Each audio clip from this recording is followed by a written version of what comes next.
Hey guys, another day. Ayan, so dito na tayo guys sa Asakusa. And so we transferred the hotel already. Actually, nakapag-check-in na kami, pero mamaya pa talaga yung official check-in wherein makakapasok tayo ng room. So kaya lumabas muna kami and man, sobrang init. Na-experience na namin ngayon ang summer ng Japan. So mag-lunch muna tayo guys. At least dito may aircon. Papa-aircon na muna tayo. And tapos babalik tayo ng hotel natin. So probably labas tayo mga 3 or 4 p.m. So ayan, try natin yung Kobe beef nila dito. Here's our order. Alright, that's it. Grabe, nung late lang pala nito, no? Parang strip lang talaga siya, no? Well, what did you expect? Mahal talaga ang Kobe. So yan guys, pwede pala siyang lutuin. Ayan, kung gusto mo cook. Ito kasi parang rare siya, so pwede mo siyang lutuin dito. Okay, so at least makapagluto pa tayo.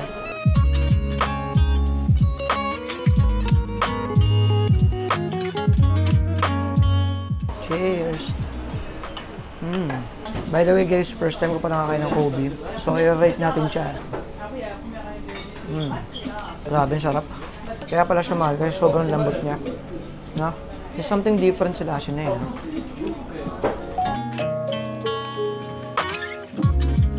Lagyan natin ng wasabi.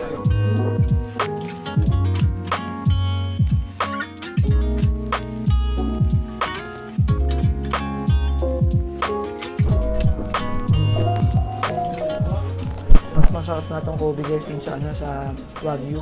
Solid. Alright guys, that was a quick and solid lunch. Grabe, sarap ng Kobe ngayon, no? First time ko kumain ng Kobe guys, hindi ko alam na ganun pala siya kasarap. Pagka konti-konti pero ang mahal. Ayan, so probably babalik muna tayo ng hotel kasi sobrang init talaga yan, no? Pakita ko sa inyo. Ayan, nakita niyo yung tirik ng araw niya, no? Alright guys, andito na tayo sa room natin. Bigyan ko muna kayong quick room tour. Ayan. So, yan, over here, that's our bed. Lambot niya, no? And we have our TV na di naman natin ginagamit. And the usual, ayan, compliments of the hotel. Yan, coffee, tea. There's our mug. And over here, our refrigerator. Yan, and over here, meron tayong mini couch. And a working table. Also, okay to kasi makakain tayo dito kapag nag-convene tayo. Yan guys, over here, meron tayong napakagandang view ng Sky Tree Tower. And ayan, nakita niyo yung sili na yun. Yan, ayan. And that's the Asahi office yata, I guess.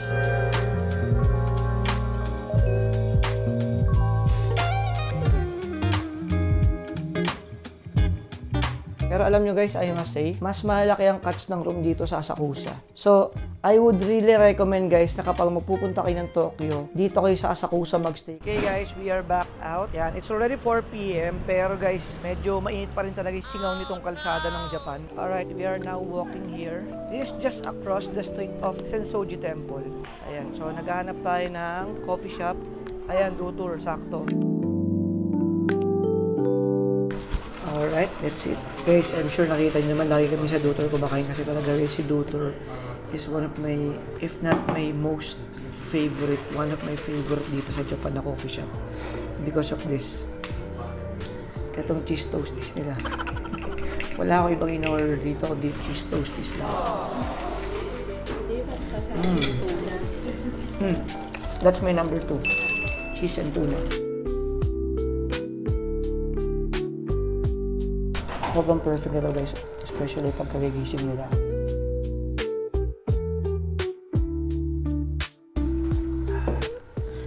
Guys, ang sarap ng pagkain ko. Kain ka niya.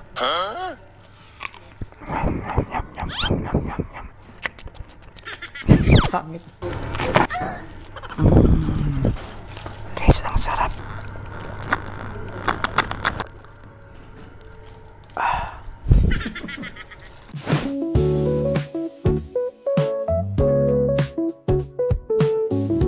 Okay guys, dito tayo ngayon sa train station. Pupunta na tayo ng Ueno. Hindi na nakatiis eh, no?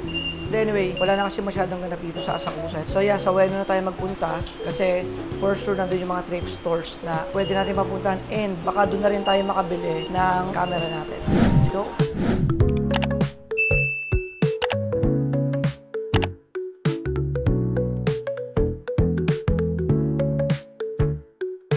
Okay guys, we made it. We are now here at the Carriedo Station. Hey! Alahin mo, no, nag-Japan pa tayo para mag-Carriedo Station lang. Ayan. Anyway guys, ayan, nandito na tayo sa Ueno and that's the Ueno Park, I think. Na? Ueno Park yun, no?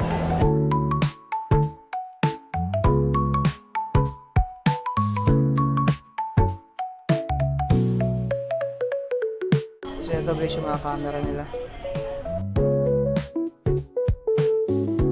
Ito yung mahal na sinasabi ko. Ito, A7RV. So 180,000 sa Pilipinas yan, pero dito 150,000. Ito na yung napili natin. That's ZV-E10 2. I think it's the updated version of ZV-E10. However, Japanese version kasi nakuha natin kasi dalawang lens. So, yeah, ito na lang bibili natin. Ang presyo na is 184,000 yen with 2 lenses. Okay, so bumili na rin tayo ng ito, parang tripod niya, I think, or pang-navigate niya. And another battery. Ayan, okay. Let's do it. So, ayan guys, that's the price. 188,000 yen. Oh, mura na siya, no?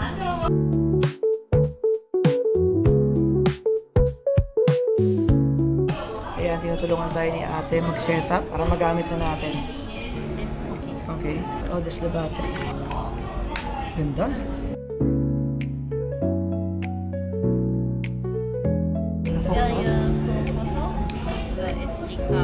Alright, SD card. Okay. So if you want to record, I will just push this. Okay. Yes, video. Nice. Papaturo siya pero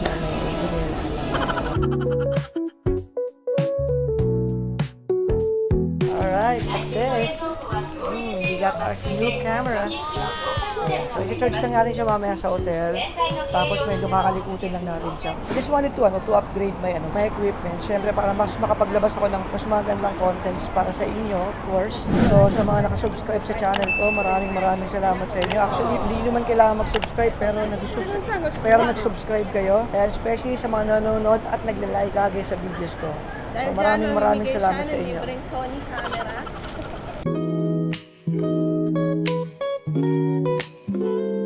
Alright guys, andito na naman sa Ameyoko. Ayan, the reason why we are here kasi naghanap ulit tayo ng mga thrift shops. Kung merong hashtag JM Recommends, merong ano ba maganda? Boss Pablings Finds. Let's go!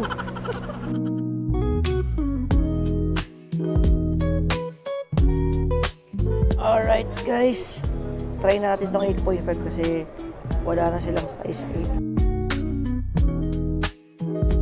Pinapili natin, Puma Easy Rider, ganda. Ito pa yung mga other brands na dito. So they have a lot to offer. They have a lot of brands here. So yan Tignan nyo na lang. They have A6, Hoka, Samba. Ganda na ito, nakuha na natin ito. Puma Easy Rider. Alright, success! Nakabili na naman tayo. Actually, dito ko rin binili yung New Balance na niregalo ko kay Boss RDR. Okay guys, merienda muna tayo dito. Tapos mamaya kakain tayo doon sa favorite namin, Yakiniku Restaurant. Malapit doon sa Ueno Park. First bite.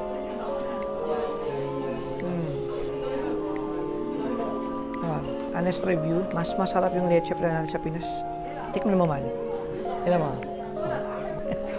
Grabe, ang tikman vanilla ice cream. Sarap.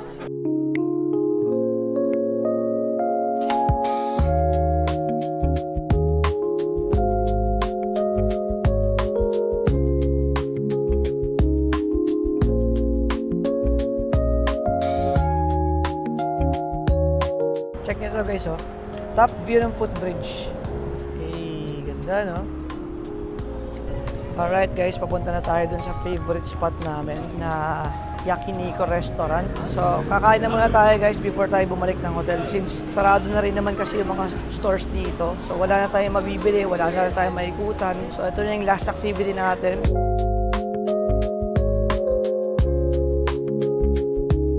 Alright, swerte, may table. So, ito yan guys, ang ganda nyo. Ay, so, very cozy lang yung vibe niya. Konti lang yung tables dito.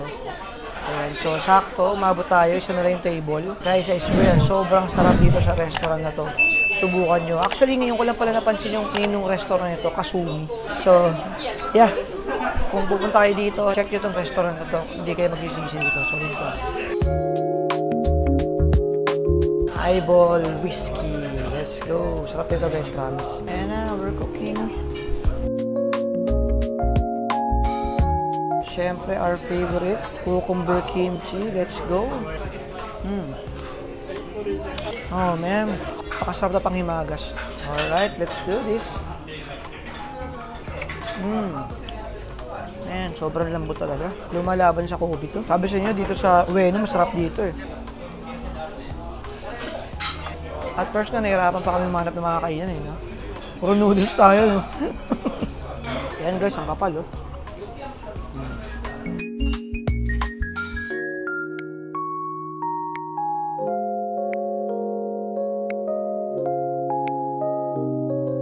Sakto lang din ako kumain ng kanin. Kasi kung kumain ako ng kanin, hindi ko maubos to. Pati